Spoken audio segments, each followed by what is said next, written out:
England is known for its beauty and elegance, streets lined with cobblestones, historic buildings that have stood for centuries.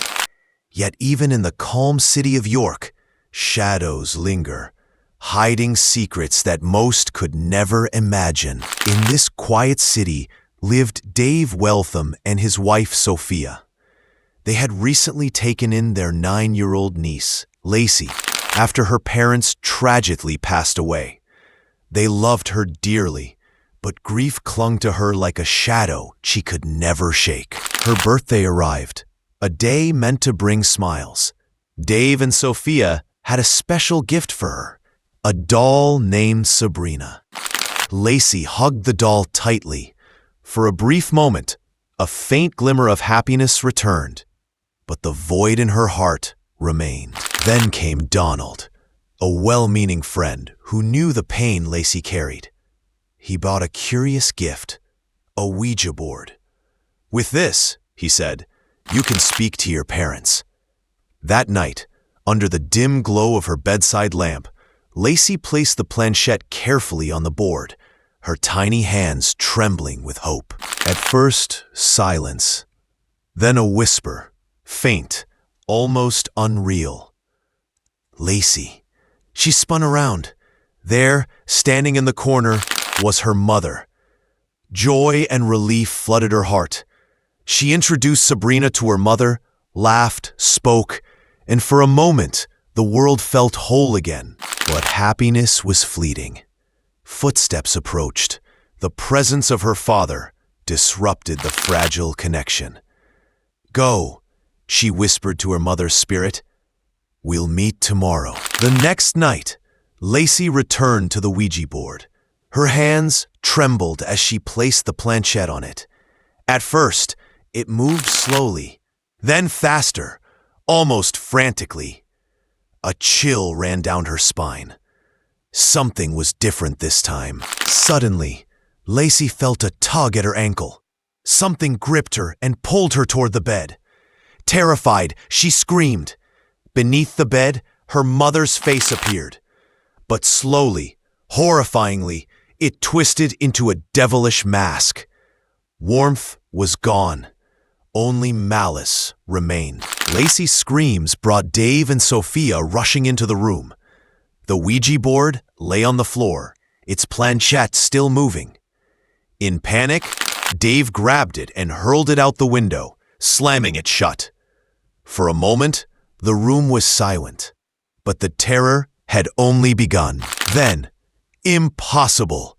Sabrina, the doll, moved on her own. She knocked the board back into the room, laughing, a sound far too cruel for a child's toy. She lunged toward Lacy, knife in hand, deliberate, calculating, murderous. Dave called a paranormal expert. Chants, rituals, powders, all to stop Sabrina. For a moment, it worked. The doll froze mid-step. But then, the evil shifted.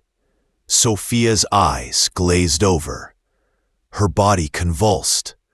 The spirit had moved. Sabrina had possessed her. Sophia, possessed, lifted her hands and began choking Lacy. Lacy's tiny arms flailed. Dave begged, pleaded, but nothing could stop the horror unfolding before him. Only when the expert applied sacred powder to Sophia's forehead did she collapse. Sabrina was finally contained, for now. For a brief moment, silence returned. Lacy clutched her aunt, trembling. Dave stared at the doll, now lifeless and sealed. They had survived, but the memory of what happened would never leave them. The darkness had touched their home, and it had tasted their fear. The next morning, Sophia awoke, unaware of the horrors of the night before. For a few days, life seemed calm. Lacy clung to her aunt, still trembling, still afraid. But Dave, he could not escape what he had seen. Dave began seeing Sabrina everywhere, in mirrors, in the corners of the house, even in fleeting shadows. She laughed silently at him, a mocking, piercing sound only he could hear. Sleep became impossible. Fear gnawed at him, clawing at his mind. Night after night, Dave's mind unraveled. The doll's laughter echoed in every corner. Every shadow seemed to move with intent. He could not eat, could not sleep, could not think. Madness crept slowly, then consumed him completely. One night, overwhelmed by the relentless horror, Dave's mind snapped. Alone in the darkened house, he hanged himself.